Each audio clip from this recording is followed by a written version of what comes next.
So we're getting Ximo connected. Unfortunately, is in Barcelona and couldn't join us here, but we really wanted him to join. Chimo's been the head of our adoption committee for the last 3 years.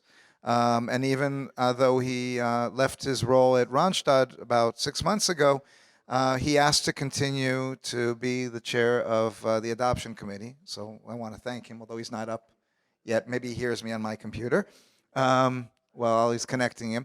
And as we were, as Chimo and I were talking in prep for the conference, we said, we're in a different phase. We did a lot of work with the adoption committee 2.5 years ago around the adoption strategy for the foundation. But it was built in a world where it was very theoretical.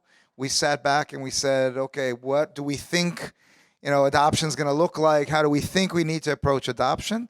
And a lot has happened in that time. A lot's transpired. We have a lot of new members. We've been focused on our cluster strategy for a long time. And we said, why don't we take this opportunity to have some more deep interviews with some of our members and understand their perspectives. Those are the members that are already very active. Why are they active, and how is the work of the foundation in enabling them to drive adoption? And those who are less active, what are the barriers for them to become more active, right? And that's what Ximo is with us?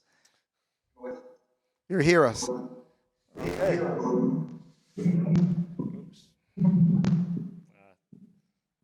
That should work.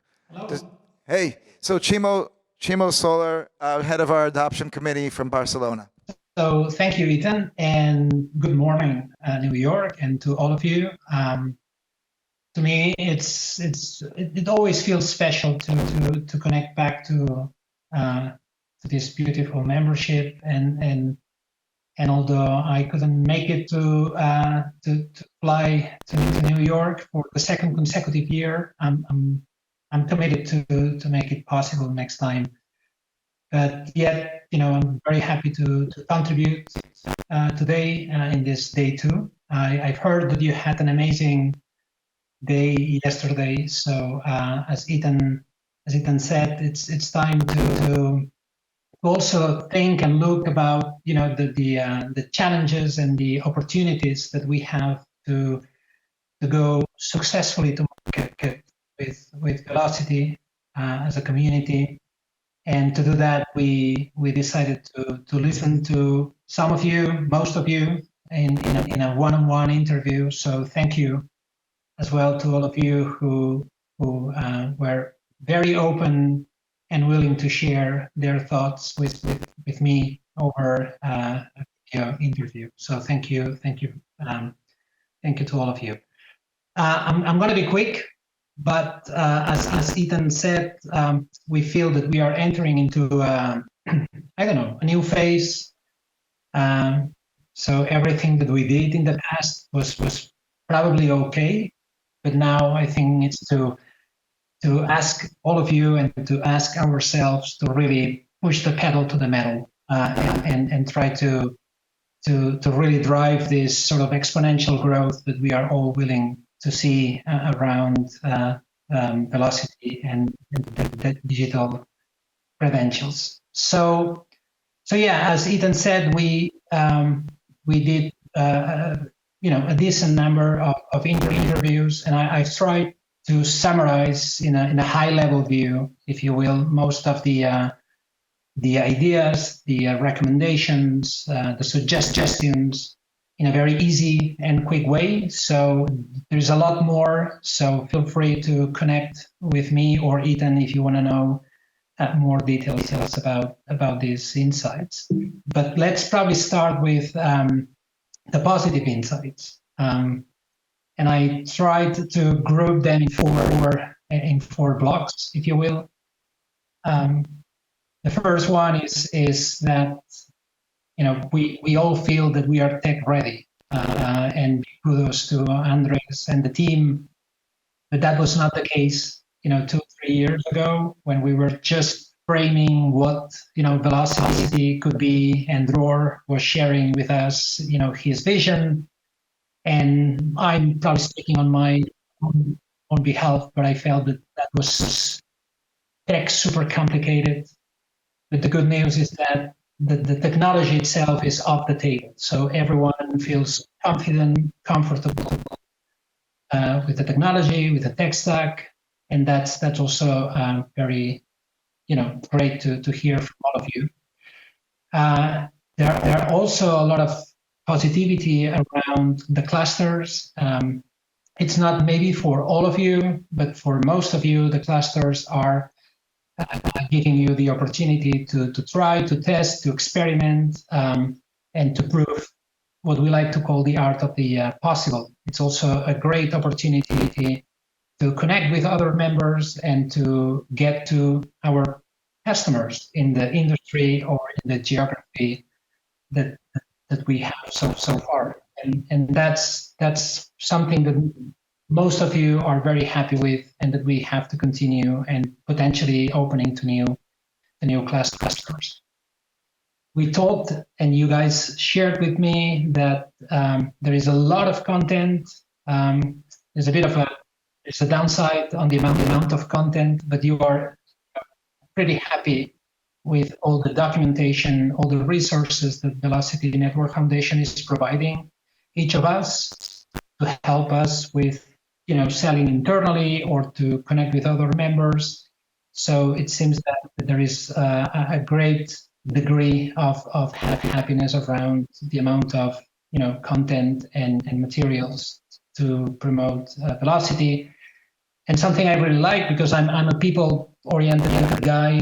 I love to be mingling with the people and the right people. So that's also something that most of you shared with me, like the benefits of being part of this community, because it allows you to meet like-minded people. And I think that that's great, because it helps, especially when you are fighting in your own company about verifiable digital credentials. It's good to meet people that think and see and share the same vision.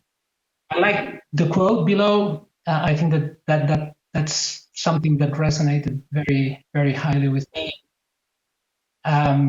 We all feel that it's important, and we are all committed. It's less about the if, it's more about the when, and that's something that we will touch a bit later in the presentation. Then I'm not sure if you're trying to say anything. Good, great. Thank you.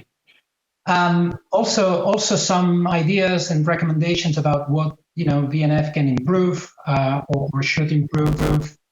Also grouped in these 4 blocks. I think that we all know that the internet exists, that we have, that's our container of resources and information and minutes from meetings and technical documentation. Everything is there, but sometimes it feels a bit overwhelming. It's difficult to navigate. It's difficult to know when there is something new. So that's something that we will try to work and make it easier for all of us to get access to the right piece of information.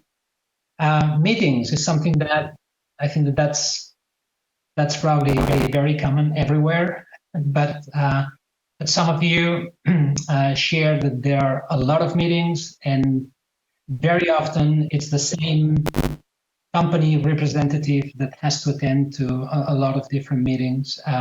So most of the committees, most of the meetings happens once a month.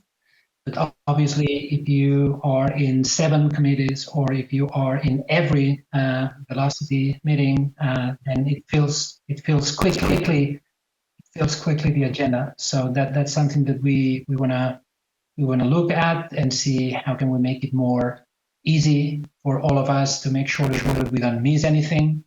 And there was even a great idea to maybe have more plenary meetings, so just one single meeting with breakout rooms, and then get together and share some of the highlights of each breakout room. So we'll work on that.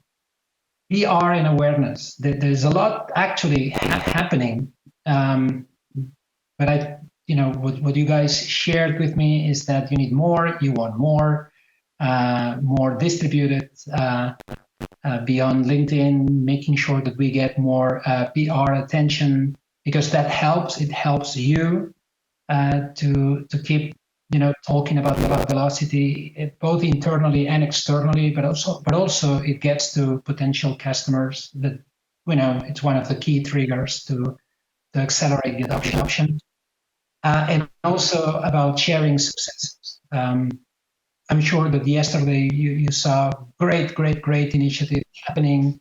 So how can we make sure that these successes are shared more often, and that we can also make the most of them? And same, a nice quote from one of you saying that, yeah, we know it's all there, but sometimes can be a bit overwhelming, sometimes because of the quantity, sometimes because it's difficult to find. And last but not least, some key challenges, and that's more coming from you when I was asking about what's stopping you to go faster, what's stopping you to go further, what's the key needs and challenges that you have as a company in terms of adopting verifiable credentials. And again, grouped in these four buckets. The first one is there's a lot of standby. Yeah, there's a lot of, well, wait and see. And I love the quote below. As soon as someone cracks it, we will follow, which makes sense. But I will challenge you on that thought. But there's a lot of a standby. There's a lot of, well, let's see if the industry will take. I'm going to see if my clients will welcome this or will use this in a proper way. So there's a lot of a standby, and I hope that the yesterday and the rest of the day today will help you maybe look at this from a different angle and start moving faster and going further. There are some concerns and needs about maybe not finding the right business case or that single metric that matters for your internal stakeholders sometimes. There is a lot that we see from members that have found that metric or collection of metrics that help them look at the benefits next to the verifiable credentials. So whether it's about efficiencies, whether it's about productivity gains, whether it's about value prop, there's plenty of items that can help you, revisit the business case, especially with the new trends and the new situation. The other key challenge that we see in most of you, probably one of the most important ones is the conflicts about settings, internal roadmaps that are delaying, if you will, the adoption or the development that velocity requires within your own organization. That's fair enough, I would say. What I can share with you from other members as well is trying not to isolate verifiable credentials as an item, but instead trying to think about the verifiable credentials as an added value of an existing priority in your company. But sure, you will in the coming hours you will discuss a lot more how to tackle this. And last but not least is some of you have shared that, I would say, the challenge or the difficulty to have the right pitch, either or both to discuss velocity with your internal stakeholders, or even for some of you or those of you who are more mature to have the right pitch to go in front of your customers or your early adopters, if you will. So there's a lot of I would say, writing and positioning and so forth, but we will make sure that we get more examples and more I would say ideas to inspire you and to give you the ammunition, if you will, that you need to keep promoting velocity within your organization. So not surprising challenges, I guess. I cannot see you, but I hope that some of you are nodding, saying, "Yeah, well, I'm here, I'm there," or I have a combination of 2 or 3 or 4 of these challenges. But some of you know me, and you know that I'm optimistic by nature. So what I want to invite you as well is to challenge your own challenge. I want you to think about this: what if? I was listening to Jeff, how things are changing, how work is not a job anymore, or how work is not a place anymore, how the economy is changing and demanding new solutions. So what if we break some rules? What if we, I don't know, what if we change gears? What if we commit to really move the needle in the right direction? And I know it's about predicting the future, especially for those who are more on the standby sort of situation. And predicting the future is not easy, especially in a changing environment. And those who tried probably didn't see things happening. This is a very old slide, but I love it, and it helps me frame the state of mind that I would like to leave you in 5 minutes from now.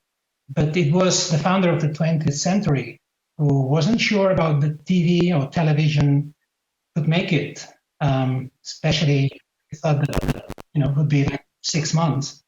Or it was Robert Metcalf in 1995 that was predicting that the internet would collapse. Or it was even the founder of YouTube in 2005 that was concerned about the amount of content that could be published in YouTube. Or whether it's true or not, in 2007, Steve Ballmer himself was predicting that iPhone was not going to get any significant market share. So again, I think that we can, sit back, relax, and enjoy the ride and wait, or we can really try to be active in this I would say dream of see an exponential growth of verifiable credentials, especially about velocity. And we know that it can take a lot to get the 50 million users, right? From airlines took 68 years, or Pokemon Go that only took them 19 days. So I'm sure that we can be somewhere close between the Facebooks and the Twitters and the Pokemon Goes. And that's my invitation for you today. And this is, how I felt inspired with all the conversations I had with some of you. That despite the challenges, despite the positive and areas of positive feedback and areas of improvement, I saw a commitment and I saw a willingness to go much faster and to get further from where we are today. So just in case it helps, and I think just beyond credentials, if you will, I'm sure that these are questions or statements that can help you think a little bit beyond the situation that you have today. So is velocity helping you or can contribute to really build a competitive advantage? Is velocity maybe a way or a tool that can help and contribute to your employer brand? So embracing initiatives like this can be the magnet to get the right talent. Is velocity and verifiable credentials a way to bring cost savings or productivity gains or efficiency to your company? Is velocity that little thing that can help you as well to take some industry exposure? Are your customers, your partners, willing to know more about this? Are they ready to embrace it? Maybe more than us as members. Is a future-proofing initiative and solution can even have impact on your diversity and your inclusion. Sure, it helps in the collaboration and being part of an ecosystem, and sure is one of the recipes to be an early mover and take the advantage of being an early mover. I think it was Dror himself in my first meeting in New York, I think, and said, well, welcome to, we are here to bootstrap the industry. That was hard to see 3 years ago, not anymore. So this is my invitation, and my final message is this. As I said in the beginning, it's time to push the pedal to the metal, but we can drive in two different ways. We can drive using all these rear view mirrors and stuff like that, and just look behind and wait for no one to pass me and so forth. Or we can use this amazing windscreen, look forward, and bring your company with velocity to a winning situation. I think that's all for me. So I wish you an amazing rest of the day. I'm very jealous, and I hope that the coming discussions will help to unlock the full potential of your company adopting verifiable credentials.